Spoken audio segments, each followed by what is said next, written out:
김호영 교수님은 지난 저희가 2월에 장애인 가족 역량 강화 워크숍 8주 강의에서 사실은 굉장히 많은 부모님들과 또 사역자분들, 참여자분들이 많이 관심을 가졌던 그런 강의를 해주신 분 중에 한 분이에요. 그래서 장애인 가족의 어떤 평생 계획, 그리고 장애 자녀를 조금 더 구체적으로 이해하는 데 있어서 너무 좋은 강의를 해주셔서 저희가 한 번 더 모셨습니다. 우리 김호영 교수님은 강남대학교 중등특수교육과에 현재 교수님으로 섬기고 계시고요.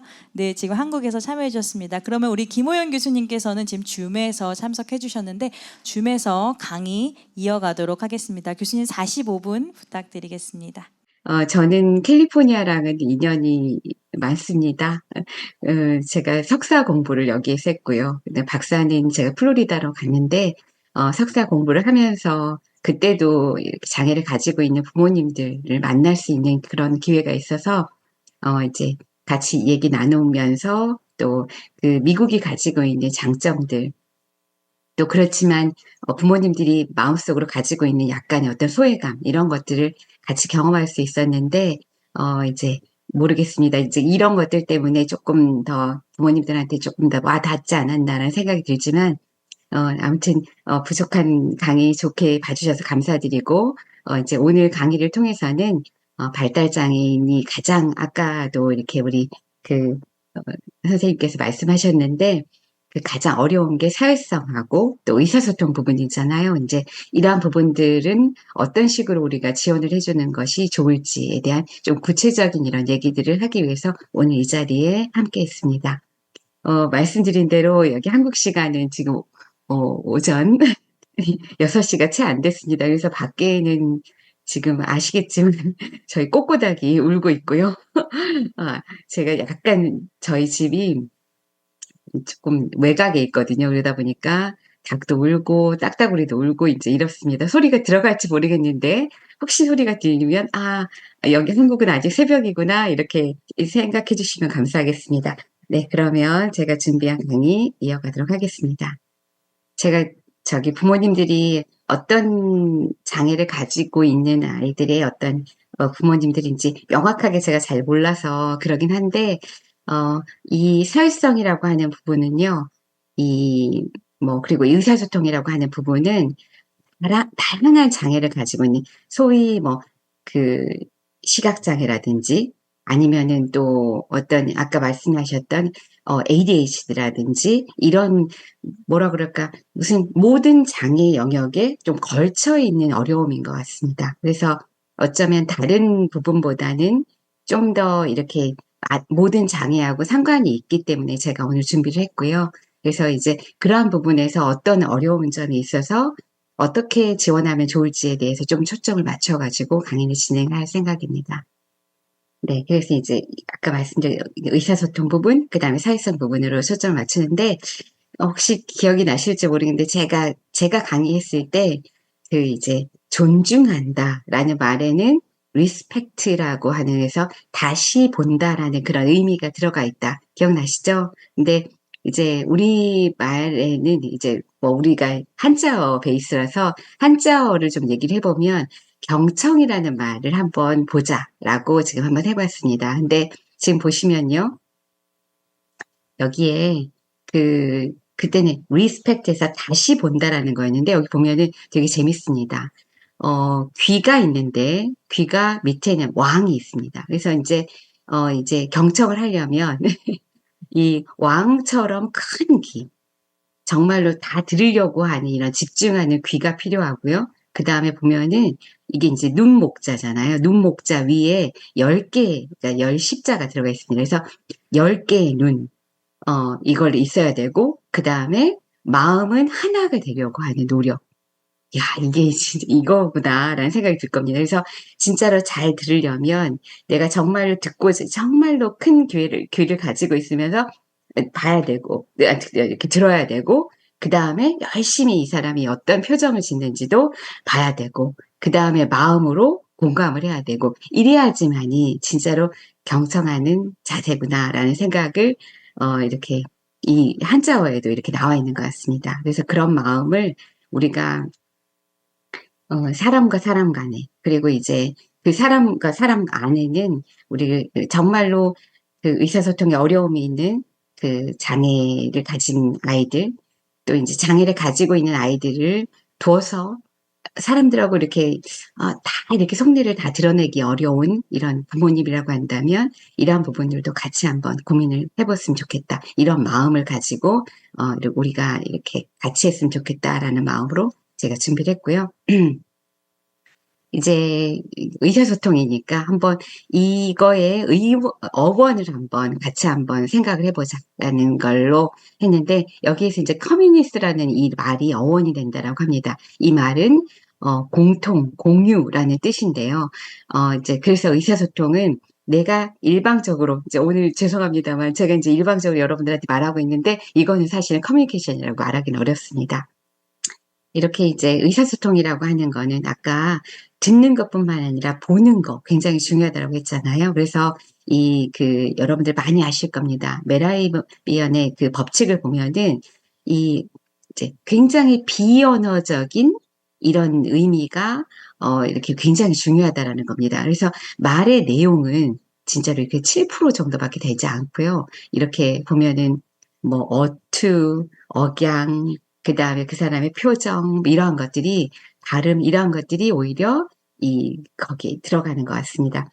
제가 그 캘리포니아에서 공부하고, 지금 캘리포니아에서 선생님을 하고 있는 그 사례를 하나 얘기를 드릴 텐데요. 이제 이분 같은 경우도 이제 어떻게 해서 캘리포니아를 갔냐면, 사실은 장애가 있는 자녀를 가지고 있습니다. 그래서 한국에서는 그냥 일반적인 직장 생활을 하다가 아버지였는데 하다가 안 되겠다. 더 좋은 교육을 위해서는 한국이라는 곳보다는 진짜 이렇게 세계적인 어떤 교육을 하고 있는 미국으로 내가 가야 되겠다. 즉, 그러려면 내가 미국의 특수교육을 좀 알 필요가 있겠다라는 생각이 들어가지고 한국에서는 전혀 다른 공부를 하고 전혀 다른 직장을 다녔는데 미국으로 와서 이제 그 대학을 다니면서 이제 대학원을 다녔죠. 대학원에서 특수교육을 전공을 해서 지금 현재 특수교사로 일을 하고 있다가 지난해에 이제 비로소 이제 은퇴를 선언을 했습니다. 이제 이분의 사례인데요.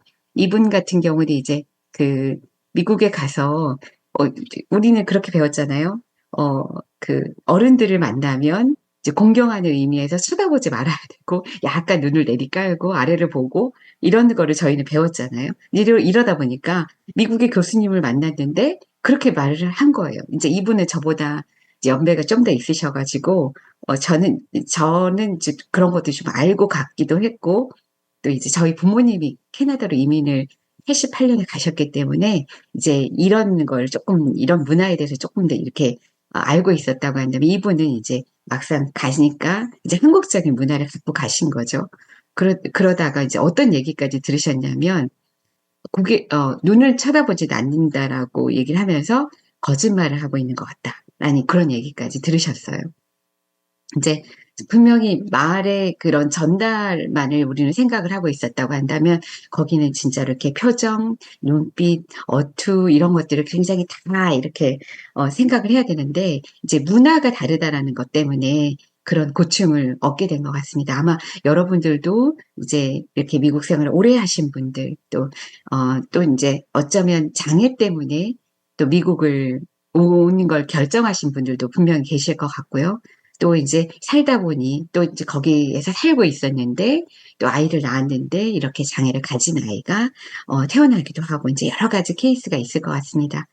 이제 그런데 이제 그 의사소통에는 이런 여러 가지 요소들이 있어서 아마 이제 또 그런 문화적인 어떤 차이들 때문에 어려운 점도 있지 않을까 이런 생각도 해봤습니다. 조금 이제 저는 아까 아이스 브레이킹을 이제 그렇게 조금 이제 약간 명상 이런 거랑 상관이 있다고 할지 모르겠는데 저는 저도 어릴 때 많이 실수했던 부분 중에 하나가 뭐냐면 의사소통이 안 되는 아이를 제가 이제 대학교 1학년 때 그 자원봉사를 통해서 얘를 정말로 누워있는 저랑은 말도 안 되고 그냥 눈만 껌뻑껌뻑 했던 이런 아이였는데 그곳에 봉사활동을 가서 그전에는 맨날 이렇게 막 제가 대학교 때만 하더라도 대학생들은 아무것도 모르니까 그냥 뭐 빨래하고 청소하고 이제 이런 봉사활동을 많이 했는데, 내가 특수교육과라고 하니까 그래? 그러면 너 이제 얘 저기 책 좀 읽어줘."라고 하더라고요. 그래서 인제 물어봤더니 한 11살 정도 되는 아이였는데 학교도 못 가고 그냥 계속 누워만 있는 아이래요. 그래서 그냥 근데 얘가 어쩔지 모르니까 "책 좀 읽어줘."라고 하더라고요. 그래서 그냥 저는 진짜 너무 아무 생각 없이 얘가 지능이 있을 거라는 생각도 못 하고 인지가 뭔가 될 거라는 생각도 못 하고 그냥 책만 읽어 줬어요. 그냥 막연하게. 얘랑 뭐 상호작용하려는 이런 노력도 안 부리고요. 이랬었는데 한 5년 정도 지난 후였습니다. 제가 인제 그때 당시에 한국에서 석사를 다니고 있었을 때였는데, 그때 이 친구랑 그러니까 제 학교에 어 성남에 있는 소망병원과 이렇게 연계한 무슨 콘서트 이렇게 써져 있는 거예요. 그래서 '아 소망병원이면 내가 갔던 곳인데.'라고 생각을 하면서 이제 차량에서 이렇게 아이들이 내리길래 쳐다보고 있었는데, 어떤 아이가 인제 침대차에 이렇게 내리는 거예요. 근데 우연하게 인제 그 친구를 생각을 하고 있었죠. '아 그런 친구가 있었지. 예전에 내가.' 그랬는데 어떤 아이랑 눈이 딱 마주쳤는데 저를 쳐다보면서 씩 웃는 거예요. 그때 제가 소름이 확 돋았는데, 어떤 소름이었냐면 제가 인제 저도 보니까 걔를 알겠더라고요. 정말 미안했습니다. 이 친구가 저를 알고 있는 눈빛으로 저를 봤거든요. '아 얘가 알고 있었구나. 말을 하지 못해서 나는 인지가 안 됐다'라고 생각을 했는데, 정말 알고 있었는데 '내가 얘랑 하려고 시도를 하지 않았구나.'라는 그런 마음 때문에 너무 미안하고 너무 진짜 죄책감이 너무 들어서, 제가 그 얘기를 어 우리 특수교육과 학생들을 만나면, 그리고 자원봉사를 하려고 하는 다양한 아이들을 만나면 제가 했던 실수를 꼭 얘기하거든요. 우리 장애 아이들이 혹시나 말을 잘 못한다는 이유로 얘가 인지까지 많이 낮을 거라는 생각을 하면서 얘한테 함부로 대하거나 뭐 이렇게 뭐 말을 이렇게 막 진짜 나이가 좀 더 많은데도 불구하고 막 반말을 하거나 이래서는 절대로 안 된다. 이제 이런 얘기를 제 인제 "저를 거울 삼아서 해 봐라." 하면서 인제 제가 예전에 했던 그런 실수를 얘기를 해 주거든요. 근데 지금 여기에 나와 있는 이 혹시 이 영상을 보신 분들도 있을지 모르겠는데, 저는 이걸 보면서 정말 많이 놀라고 많이 미안하고, 또 이제 더 많이 알게 되고 인제 이런 부분들도 있게 되고, 또 이제 정말로 여기 나온 아이는 음 우리가 소위 많이 알고 있는, 진짜 이렇게 막 음식을 뱉고 또 배설물을 뭐 어디다 바르고, 정말 우리가 많이 알고 있는 이런 문제 행동의 어떻게 보면 끝판왕을 보이는 이런 아이였는데, 그 아이의 속내를 들여다보면 정말 많은 이렇게 발달을 하고 있었고, 또 발달을 하고 또 결국에는 이제 정말 크게 성장하는 것까지 짧은 영상이긴 하지만 나와 있어서 여러분들하고 함께 하고 싶었습니다. 그럼 같이 보면서 한번 들어보시고 한번 봐 보시고, 또 여기 보면서 또 질문이 있다고 한다면 그런 질문 사항을 좀 정리를 해 놔주셨다가 마지막에 질의응답 때 하셨으면 좋겠습니다. 그럼 같이 보도록 하겠습니다.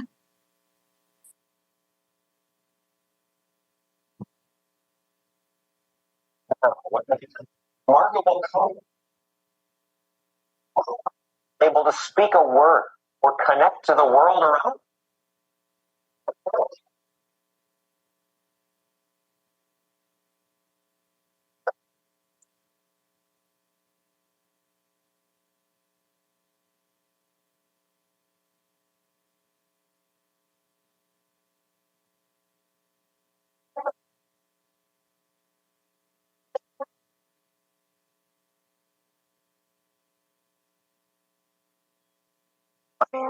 People look at me and assume I'm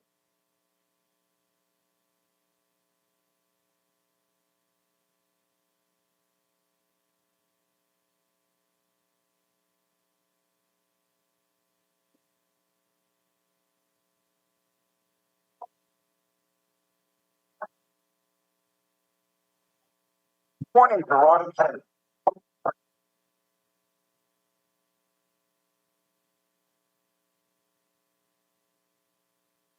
Delays prevented her from walking, from sitting up. It was clear that Carly, like most autistic children, was lost in her own world, perpetually swimming underwater. And all the doctors would say, you're the parent. You should do as much as you feel you need to do for this kid. Carly, stand up. The Fleischmans were on their own. Experts told them that early intervention was critical. You use your fork. So ever since Carly was 3, her therapy has been intensive, unrelenting. This took about 40 to 60 hours a week of one-to-one therapy. She always had about 3 to 4 therapists working with her. And if you're not getting results with one approach, you move on and you try something else. You didn't give up. You pushed Carly. When you look in Carly's eyes, you can see an innate intelligence. So we never gave up. We never gave up. But if there was intelligence, Carly's ceaseless rocking, flailing arms, and tantrums hid any trace of it. Worse, she couldn't speak. Not a word. I did not have any expectation that she would have a fluent form of communication. Dr. Nicole Walton-Allen is a clinical psychologist who led Carly's therapy program. Her profile was that of a child who was severely autistic and more than likely moderately mentally retarded.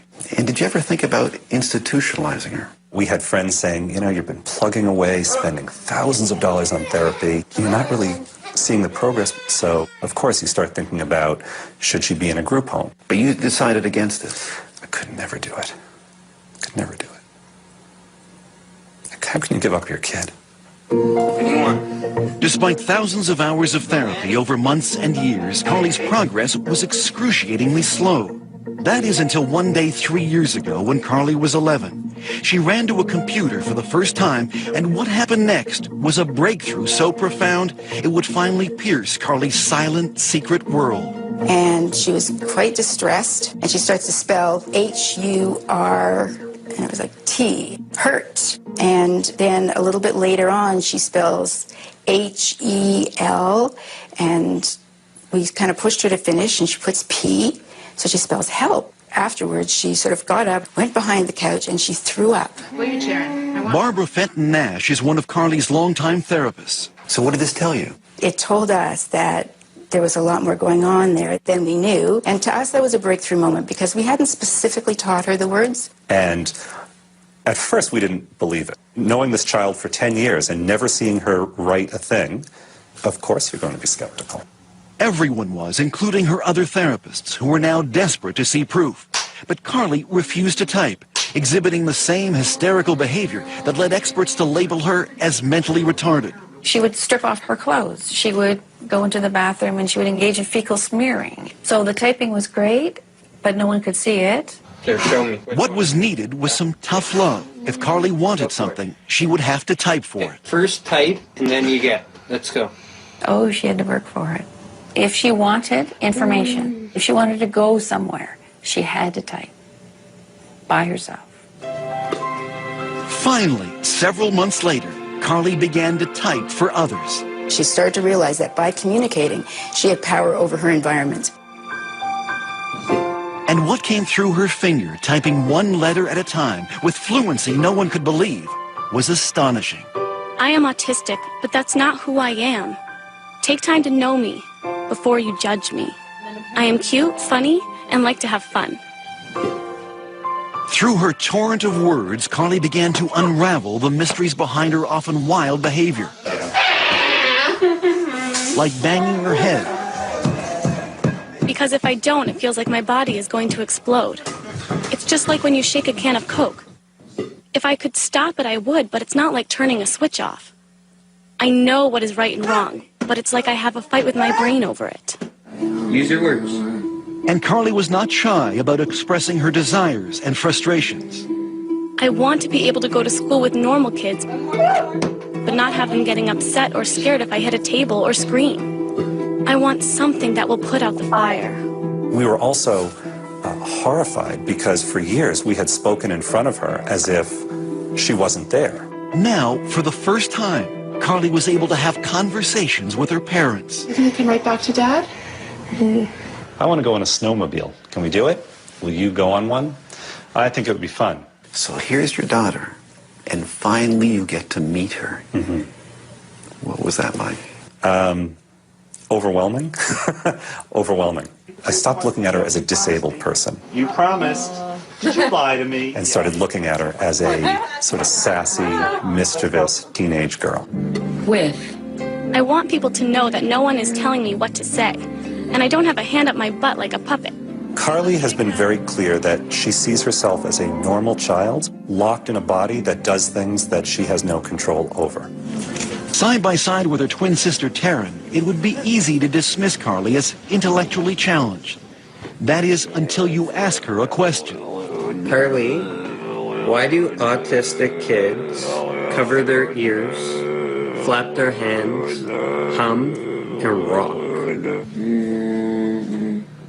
It's a way for us to drown out all sensory input that overloads us all at once. We create output to block out input. Carly's brain, unlike most people's, is overwhelmed by the senses of sight and sound, taste and smell. Our brains are wired differently. We take in many sounds and conversations at once. I take over 1,000 pictures of a person's face when I look at them. That's why we have a hard time looking at people. The one thing she can control is when and where she'll type. So this is John. This is John. And usually she needs to be motivated. Finish up. You're doing great. When I tried making conversation with Carly, she would not type back, I'll tell you anything you want to know. her finger hovering over the keys for hours, until I brought up my teenage son. He wants to play football. No, she's smiling. It's going to be something funny. Are you embarrassed? Come on, we want to hear what you have to say. Pretend. Yes, I guess he's cute. 2 years that we've been communicating, and every time she writes something, there's a little bit of that sense of awe. The room resembled a ship's cabin. Its walls Dear made of Dad, wooden laths I love when you read to covered me, by many coats and I of love that you believe in me. I know I'm not the easiest kid in the world.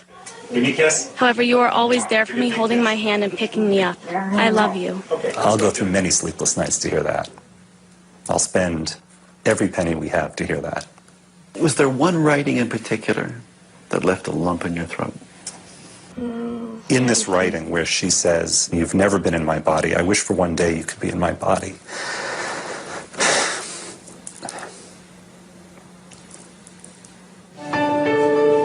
A year after we first met Carly, she is happier, calmer, more independent. Come on, let's get this in the pan. She's even writing a novel. I think that humankind is just oblivious to things that have been around for many years. She also has her own internet blog and twitters regularly, answering questions from people all over North America. I think Carly knows that she now has a voice that can help other kids. Now she looks at herself as someone who can make a mark on the world. And that's got to be life-changing. What do you hope for Carly now? I want her to be happy. I want her to have dreams and goals and accomplish those goals in spite of her challenges. I think the only thing I can say is don't give up. Your inner voice will find its way out. Mine did.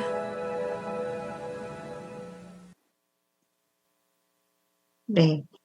어떠셨는지 모르겠습니다. 조금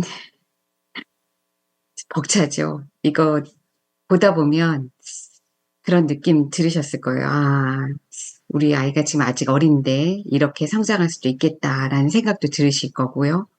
또 이제 만약에 많이 성장한 아이라고 한다면, 아, 혹시 내가 노력을 안 했나? 이런 생각도 들으실 것 같고, 또 이제 한편으로는, 지금이라도 이렇게 한번 해볼까? 이런 마음도 들으셨을 것 같은데, 네, 다 맞는 마음일 것 같습니다. 저도 이제 이런 그 영상을 부모님하고도 공유도 해봤고, 또 이제 다른 이제 아이들을 지도하는 선생님들하고 공유를 많이 했는데, 선생님 같은 경우가 이제 정말 더 많이 놀라시더라고요. 그러니까 이렇게 이제 짧게만 보고 이제 아이가 뭐 내가 몇 학년 때 만나고 이제 다 이렇게 되잖아요. 그래서 잠깐씩 보고 이제 아이들이 이렇게 다른 아이로 바뀌는데 그 아이가 정말 성장해서 저렇게 될까? 이렇게 의문을 하고 있다가 아, 저렇게 성장할 수 있으니까 내가 기초부터 어떻게 좀 해놔야 되겠다. 이제 이런 생각들을 이 영상을 보시면서 많이 하시는 것 같고, 또 이제 이 영상 보시면서 또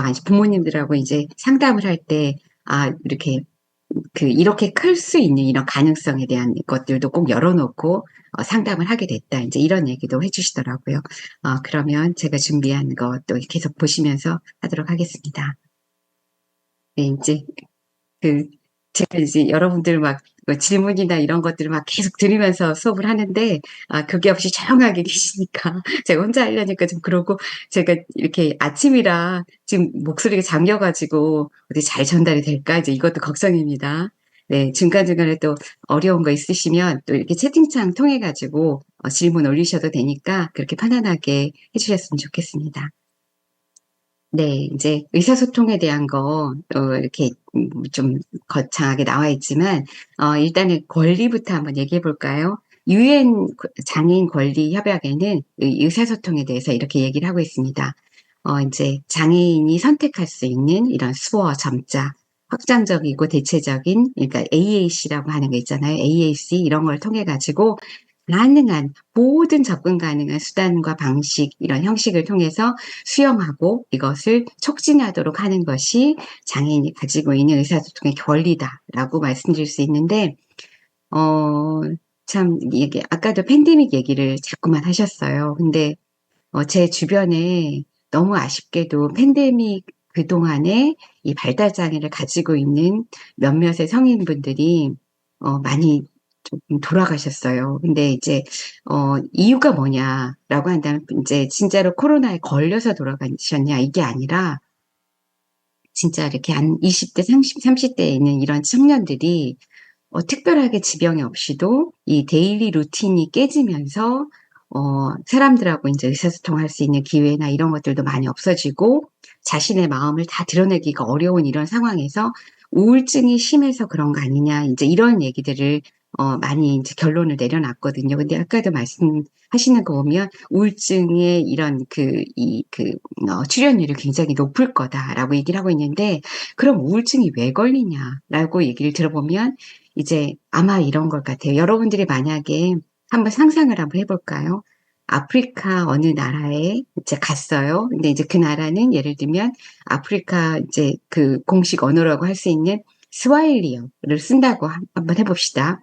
뭐 다른 영어는 접해본 적도 없고 우리랑도 이렇게 그 바디랭귀지라고 하는 것도 되게 한계가 있고 이제 이런 상황에 내가 똑 떨어졌다고 한다면 얼마나 무섭고 외롭고 또 자기 마음을 표현할 수가 있는 이런 친구가 있는 것도 아니고 이런 과정에서 그 힘들다, 아프다, 뭐가 속이 상한다 이런 말을 할 수 없는 상황이라고 한다면 얼마나 깊은 우울감에 빠질까 이런 생각을 한번 해보셔도 좋지 않을까라는 생각이 듭니다.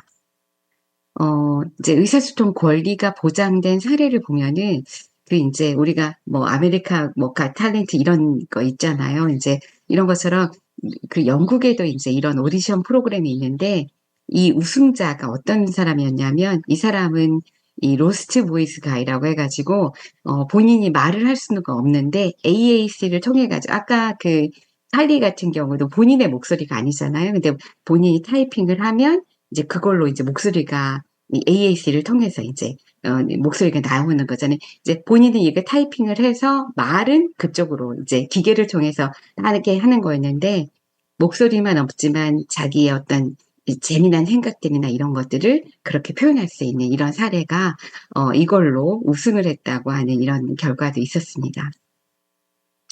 이제 발달장애 언어적 특성 많이 아시겠지만 이런 그 말과 이런 말을 하는 데는 굉장히 중요한 게 이 말이 아까도 줄을 서는 거가 중요한 게 아니라 차례를 지켜서 이렇게 하자라고 하는 게 더 중요한 게 맥락이었잖아요. 왜냐하면 이렇게 그 우리가 급식을 먹는 앞이었다라든지 아니면 화장실에 가는 상황이었다고 한다면 내가 왜 차례를 서야 되는지 쟤도 가고 싶겠다, 쟤도 먹고 싶겠다 이런 마음이 들어야 되고 또 안 그러면 굉장히 무질서해지겠다라고 하는 이런 생각들도 같이 해야 되는 게 이제 맥락을 잇는 거잖아요. 근데 그런 맥락을 잇는데 어려움이 있다라는 겁니다. 그리고 이제 또 이제 그런 상황을 이해하는데 그러니까 눈치라고 하는 거잖아요. 이런 걸 어려움이 있을 뿐만 아니라 자신의 생각을 듣고 말을 해야 되는데 아까 신경 발달에 어려움이 있는 거잖아요. 그래서 그 센소리, 청각적으로 뭔가를 듣고 이거를 정보 처리를 해서 내가 거기에 필요한 이런 대답을 하는 데까지도 어려움이 있고요.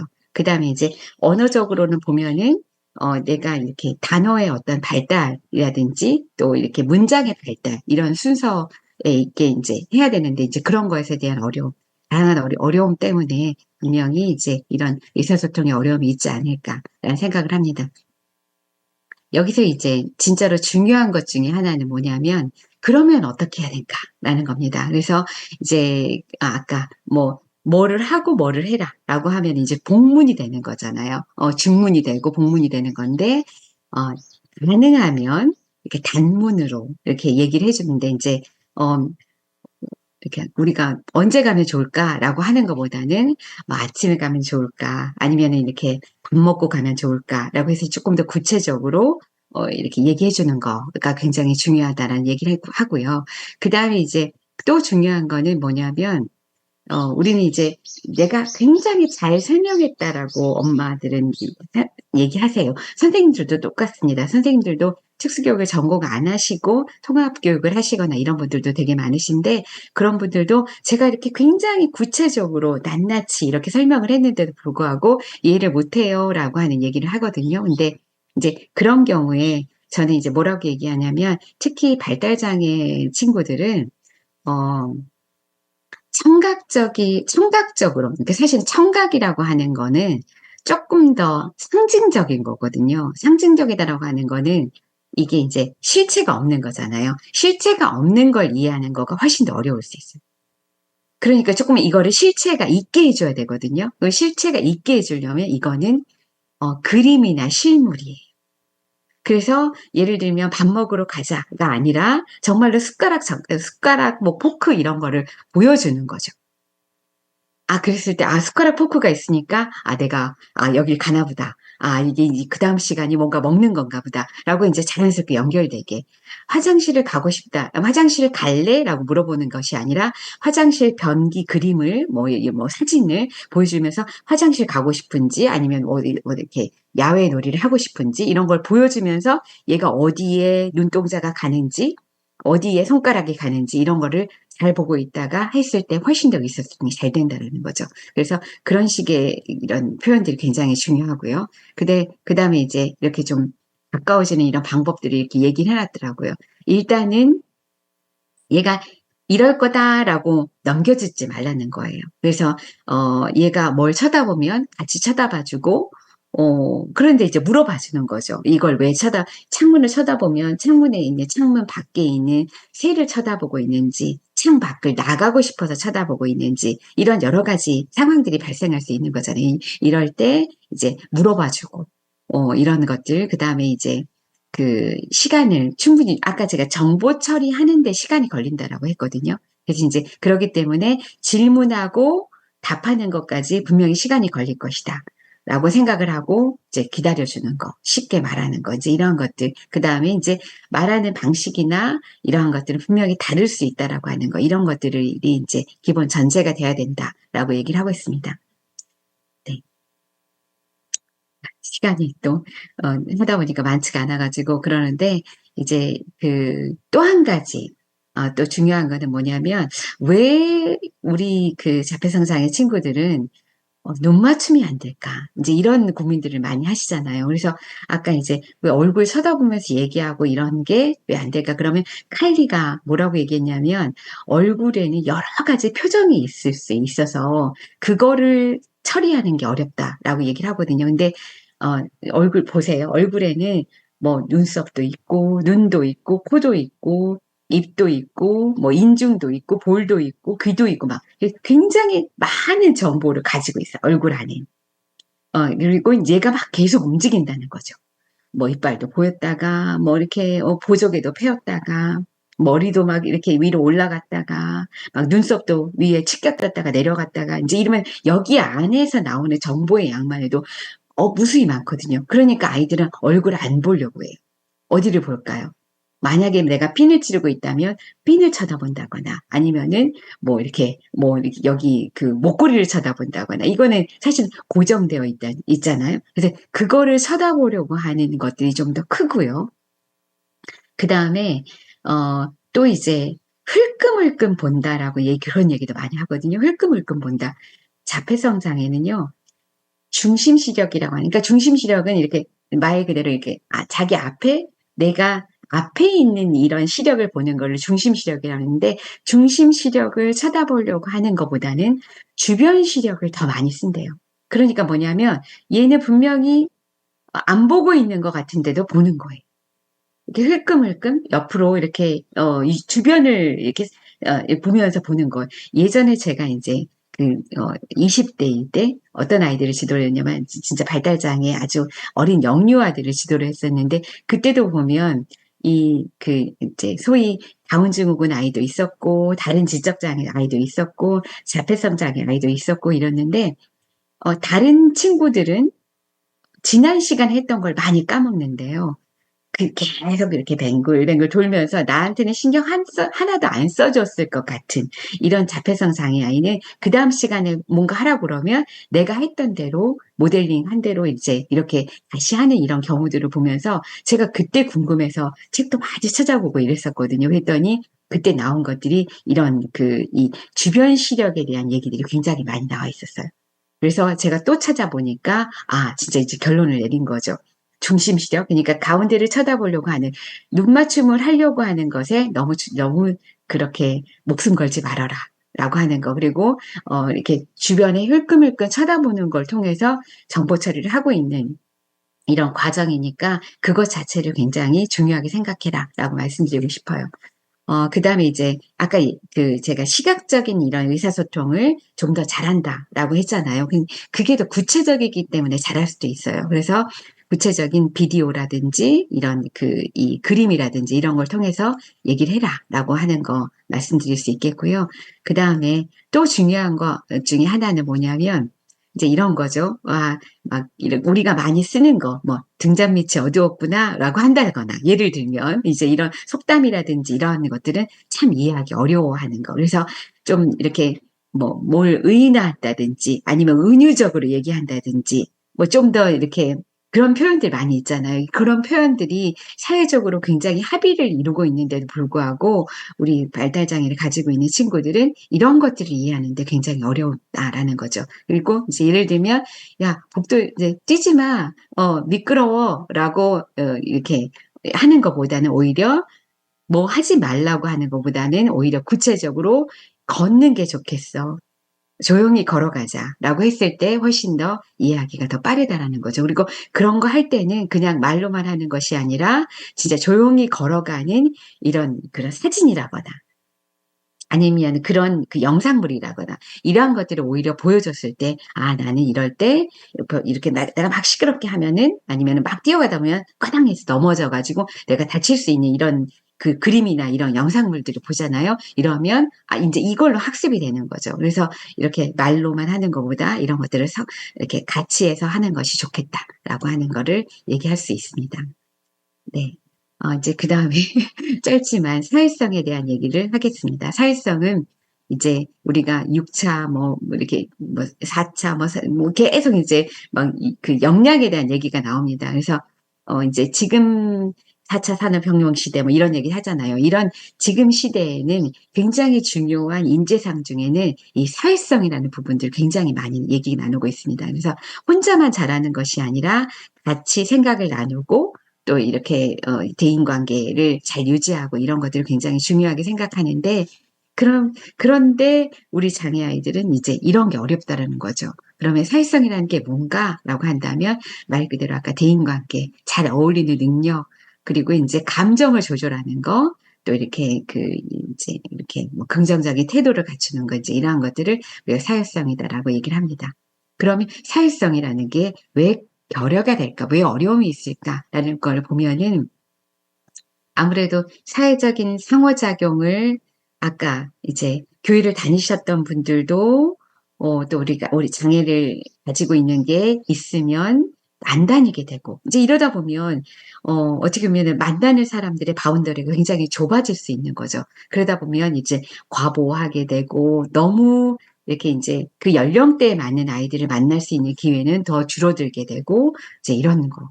그리고 이제 또 이 사회성이라고 하는 게 어떻게 보면 이제 또 이것도 학습이 되는 건데 내가 이렇게 좀 학습을 했어요. 그런데 세상이 너무 빨리 바뀌어 버려요. 이제 이러면서 내가 예전에 학습했던 게 안 맞을 수가 있는 이런 거가 되는 거죠. 이제 이런 여러 가지 사회적인 상황들, 그다음에 부모의 어떤 태도들, 그다음 교사라든지 이런 주변의 어른들의 어떤 태도들, 이러한 것들이 사회적으로 사회성을 하기가 어려운 것 아닌가. 지금 한국의 어려움 중에 하나는 요즘에는 한국은 활동보조라든지 그다음에 이제 학교에서도 보조원이라든지 이제 그래서 이제 보조교사의 역할이나 이런 것들이 굉장히 많이 중요하게 생각하면서 부모님들이 보조원을 많이 이렇게 선호를 하세요. 이렇게 해가지고 이제 아이들이 공부할 때 보조원이 옆에 있으면서 공부하기를 굉장히 많이 원하는데 사실 그게 사회성하고는 굉장히 어렵습니다. 어떤 경우냐면 뭔가 아이들하고 이렇게 상호작용하려고 하는데 보조원이 옆에 앉아서 이렇게 해라 이렇게 보조원하고만 상호작용을 하는 거죠. 이러다 보면 아이들하고 상호작용, 그 다음에 학교 교사하고의 상호작용이 더 어려워질 수가 있거든요. 그래서 그런 문제점도 있을 수 있어요. 그래서 부모님들은 오히려 이런 보조원이 있어서 우리 아이가 편할 거다라는 생각을 많이 하시지만 오히려 이런 것들 때문에 결여가 될 수 있는 그런 부분들도 좀 같이 고민을 하셨으면 좋겠다라는 말씀을 드립니다. 네. 그래서 이제 그러면 어떻게 해야 되느냐. 이제 그러면 이제 이런 부분들을 생각을 해봐야 되는 거죠. 그래서 이제 이런 사회성을 지도하는 여러 가지 방법들 중에 요즘 가장 많이 사용하고 있는 방법입니다. 이 두 가지 방법은 둘 다 아까 얘기했던 이런 이렇게 보는 거, 이제 이런 동영상이라든지 그림이라든지 이런 것들을 많이 활용하는 방법인데요. 같이 한번 보실까요? 첫 번째 방법입니다. 이건 사회적 상황 이야기라고 하는 건데 이제 영어로 하면 소셜 스토리라고 하는 방법입니다. 이 상황 이야기는 일단은 이런 상황을 아이들한테 이제 이런 4컷 만화라든지 6컷 만화 이런 형식으로 알려주는 거죠. 이제 그런데 이제 예를 들면 이제 한국이라고 한다면 이런 급식실에 가가지고 이제 학교 식당에 가서 이제 밥을 먹어야 된다거나 뭐 이런 상황들이 일어나는데 꼭 거기에서 자기가 먼저 가서 안 먹게 되면 떼를 쓰고 막 줄도 안 서고 이제 이런 아이들, 그럼 이런 문제를 어떻게 해결을 할까라고 한다면 이제 이런 상황 이야기를 만든다라는 거죠. 줄을 서 이렇게 식당은 이렇게 좀 시끄러운 곳이야라는 거를 알려주기도 하고요. 그리고 이제 이렇게 시끄러운 곳인데 질서까지 안 지키게 되면 정말로 혼돈스러울 수 있어. 그래서 이렇게 줄을 서야 된다라고 하는 건데 줄을 설 때 가만히 있으면 되게 이렇게 심심하고 어려울 수 있잖아요. 그럴 때 조금 내가 좋아하는 노래를 한번 흥얼흥얼 해본다거나 내가 좋아하는 책 얘기를 한번 생각을 해본다거나 이런 거를 알려주는 거죠. 그리고 난 다음에 내 차례가 오면 이렇게 차례에 서서 급식을 받는 거야. 그 다음에는 친구들이랑 재밌게 먹자라고 하는 거를 이렇게 그림으로 만들어가지고 아이랑 얘기를 하는 거죠. 이제 이렇게 안 하면 어떻게 될까? 이렇게 하면 어떻게 될까? 이제 이런 얘기들을 하게 되는 것이 바로 이제 사회적 상황 이야기의 사례입니다. 그 다음에 이제 비디오 모델링도 이거랑 그러니까 이제 비슷한 건데요. 이 모델링 같은 경우는 이제, 자기가 한 거를 찍는 거죠. 찍어가지고 자기 스스로가 보는 거예요. 그래서, 내가 이제 보면서 뭐 좋은 모습도 보게 되고 조금 이렇게 좀 잘못된 모습도 보게 되면서 내가 저렇게 하니까 이제 자기가 행동을 할 때는 몰랐는데 자기가 저렇게 하니까 주변에서 이제 막 울기도 하고 주변에서 이제 이렇게 좀 속상해하기도 하고 뭐 넘어져서 다치는 아이도 생기고 이제 이러한 상황들을 자기만 매몰되어 있다 몰랐던 아이가 이제 주변 상황까지 같이 보게 되는 거죠. 이제 이러면서 자기 평가를 하게 되는 것이 이제 비디오 모델링을 하는 이런 과정 중에 하나입니다. 그래서 이런 방법을 써서 아이가 스스로 이제 자기 실수를 조금 인지하게 되고 이제 인지를 통해서 다음번에는 이런 문제점들을 조금 더 이렇게 낮춰줄 수 있는 이런 것가 이제 비디오 모델링이라고 하는 방법입니다. 지금 이제 아까 제가 얘기를 해야 된 것 중에 하나를 빼먹었던 게 있다고 한다면 이제 사실은 우리 아이는 이 정도보다 더 의사소통이 어려워서 엄마랑은 눈도 안 맞추고 사실은 자기 세상, 그러니까 자폐라고 하는 게 말 그대로 스스로 자자에다 다들 패자잖아요. 그래서 마치 자기 그 세상에만 가둬져서 사는 것 같은 이런 아이들이 있을 수 있는데 그런 아이들하고는 대체 어떻게 의사소통해야 될까요? 라고 많이 부모님들이 많이 물어보시는데요. 그때는 가장 좋은 방법이 뭐냐면 따라하는 거. 아이가 하는 거를 아이가 만약에 창가 가서 뭔가를 톡톡 건드리고 있다고 한다면 엄마도 창가에 가서 톡톡 건드리고요. 아이가 막 이렇게 소리 지르거나 한 자리에 서서 이렇게 깡충깡충 뛰는 아이들이 있잖아요. 그럴 때는 엄마도 같이 뛰는 거예요. 선생님도 같이 뛰는 거고요. 이제 그러다 보면 아이가 어떤 생각이 드냐면 마치 자기는 자기 세상 속에만 있던 거였는데 자기 세상 속에 자기랑 똑같이 행동을 하는 누군가가 들어온 걸로 인지를 한다고 합니다. 그래서 이제 그렇게 되면 이제 거기가 의사소통의 시작, 어떻게 보면 사회성의 시작인 거예요. 그래서 어린아이들도 이제 사실은 그 꼬마아이들, 아직은 발달이 아주 초기에 있는 아이들이, 꼬마아이들이, 이런 아이들도 그런 행동들을 많이 보일 수가 있는데, 그런 아이들이 뭐 어떤 소리를 지르거나, 소리를 내거나, 자기를 어떻게 뭐 이렇게 하거나 이랬을 때는 같이 따라해 보는 걸 통해 가지고 의사소통과 사회성의 시작이 될 수 있다라는 그런 말씀을 드립니다. 발달 장애가 있는 자녀의 사춘기 이제 시기가 되면 아무래도 발달 장애가 있는 자녀의 어떤 증상들이나 그런 돌봄에 있어서 부모들의 역할이 조금 더 다를 것 같은데 그것들을 위해서 조금 조언이나 팁을 주실 수 있는지에 대한 질문이 좀 왔거든요.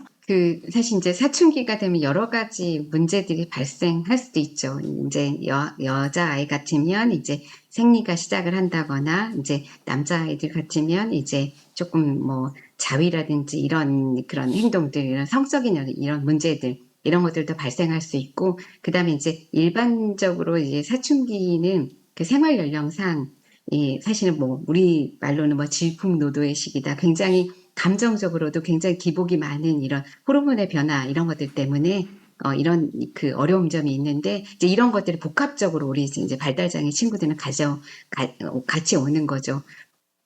이 친구들이 인지적으로는 예를 들면 뭐 초등학교 저학년 정도 되는 시기라고 하지만 또 어떻게 보면 이제 생활 연령상으로는 정말로 이렇게 다 큰 이런 성인 같은 이런 모습을 보이기도 하고 그래서 이런 것에 대한 괴리도 많이 생기기도 하고 이러는데 이제 여기서 이제 가장 부모님들이 가장 어려워하는 게 이제 뭐 성교육이라든지 이런 것들 되게 많이 어려워하시거든요. 그래서 예전에는 이렇게 사실은 그런 이제 성적인 어떤 행동이라든지 이런 것들 같은 경우도 이제 저희가 할 수 있는 거는 정말로 이거는 해도 된다, 하지 않아도 된다 이런 정도로 나눠가지고 교육을 많이 시킵니다. 그래서 이거는 해도 되는데 남 앞에 사람들이 있을 때는 하지 말아야 된다. 또 자기 혼자 있을 때는 해도 된다. 뭐 이런 식으로 좀 나눈다거나 이렇게 해가지고 예전에 같은 경우는 아예 정말로 막 아예 못하게 했다거나 이런 것들을 했다고 한다면 지금은 뭐 이렇게 그냥 이 성인이면 이런 행동을 할 수도 있는데 왜 발달장애 아이라고 하면 안 돼. 이런 것들 이런 것들 때문에 조금 이제는 좀 허용하지만 그래도 이제 이렇게 사회적인 맥락상 이제 어떤 환경에 있을 때는 한다 안 한다 이제 이런 정도로 결정을 하고요. 그다음에 이제 특히 이제 이 시기 되면은 뭐 남자친구나 여자친구 이런 거에 관심이 많아지는 시기잖아요. 이제 이랬을 때 여기도 마찬가지입니다. 이런 식으로 뭐 질문을 한다거나 아니면 밤에 내내 뭐 채팅을 해가지고 이제 이 친구한테 이렇게 막 아주 이렇게 이 세세한 이런 정보까지 막 물어본다거나 뭐 귀찮게 한다거나 이제 이런 것들 때문에 마치 이렇게 뭐 이제 우리도 보면은 대학생들 친구들이 이제 이렇게 그 청소년기 아이들을 만나서 이제 자원봉사 같은 걸 하다 보면은 정말 이제 이런 어려움을 많이 겪거든요. 이렇게 밤늦게까지 막 이렇게 뭐 물어보는 개인적인 것들 질문을 한다거나 이런 것들 때문에 굉장히 어려운데 말씀드린 대로 이제 저희가 할 수 있는 일들은 이제 부모님들이 할 수 있는 일들은 바로 그런 부분인 것 같아요. 그래서 이제 진짜로 허용할 수 있는 범위랑 허용하지 않아야 될 범위를 아주 구체적으로 가르쳐주고 이제 이런 부분들을 저희가 신경 써야 되지 않을까. 근데 아이들마다 너무 사례가 달라서 진짜 한국말로 하면 케이스 바이 케이스다 이라고 얘기를 못 하겠는데 이제 그런 정도가 좀 브로드하게 걸쳐지는 내용이지 않을까라는 생각이 듭니다. 예배 시간에 소리 지르는 아이를 좀 통제하는 방법 중에 효과적인 방법이 좀 뭐가 있을까? 네, 김호영 교수님께 좀 답변을 부탁드려도 할까요? 네. 이제 저희가 아까 이제 그 행동치료 얘기하셨었잖아요. 근데 그 행동이라고 하는 거는 진짜 이렇게 말씀하신 것처럼 이게 언제 발생하는지 또 어떨 때 발생하는지 뭐 이러한 것들 때문에 사실은 원인도 굉장히 많이 중요하게 생각합니다. 아까 우는 행동도 사실은 계속 우는 건 아닐 거 아니에요. 그래서 이제 그게 만약에 뭐 아침에 운다라든지 아니면 뭐 또 어떤 시점이라든지 아니면 어떤 행동이 있었을 때 뭔가를 요구했을 때 운다든지 이럴 수 있을 것 같고 예배 시간에 이제 소리 지르는 아이 왜 소리를 지를까요?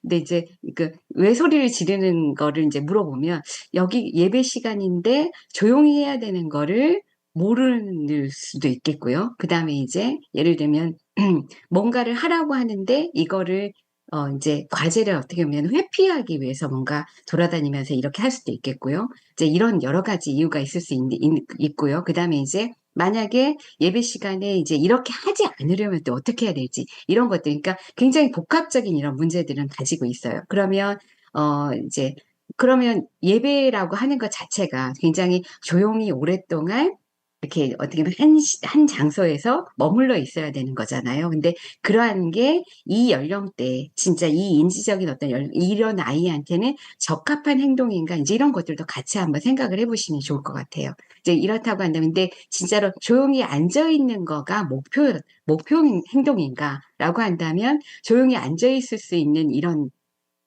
방안을 마련을 하셔야죠. 예를 들면 얘가 좋아하는 어떤 책이라거나 얘가 뭔가 이렇게 선호하는 뭔가가 있을 겁니다. 그런 거를 행동을 하면서 이제 사실은 이제 계속 우리 인간의 주의 집중이라 하는 이런 시간이 어른들의 경우도 15분에서 20분을 넘지 않아요. 근데 어린아이들 같은 경우에는 5분이 채 안 되거든요. 근데 5분밖에 안 되는 아이한테 사실 오랜 시간에 앉아있게 하는 것 자체가 사실 무리일 수도 있거든요. 그래서 여러 가지 것들을 좀 감안을 하셔야 되지 않을까라는 생각을 합니다. 그래서 이제 그런 경우라고 한다면 저 같으면 얘가 좋아하는 뭔가를 행동을 중간중간에 하면서 하게끔 하는 거, 이렇게 예배에만 집중하게 하는 거는 아마 이 아이한테는 어려운 행동이 아닐까라는 생각을 합니다. 이제 이런 아이들 같은 경우에는 오히려 약간의 이렇게 예배 시간에 꼭 해야 될 과제 같은 걸 주셔도 굉장히 좋습니다. 그러니까 예를 들면 이렇게 어디에 뭘 나눠줘야 되는, 핸드아웃이나 이런 것들을 나눠줘야 된다거나 이런 약간 얘가 할 수 있을 만한 좋은 과제들 있잖아요. 이런 과제들을 오히려 얘한테 부여를 해주시고, 그래서 더 많이 칭찬해 주시고 이런 기회를 좀 더 주셔서 얘가 조금 더 돌아다닐 수 있게, 오히려 그런 기회가 그 돌아다님이 얘한테는 긍정적인 행동이 되게끔 하는 이런 걸로 연결시켜 주는 거, 이런 것들도 한번 고민에 이제 포함을 시켜주셨으면 좋겠다라고 말씀드릴 수 있겠습니다.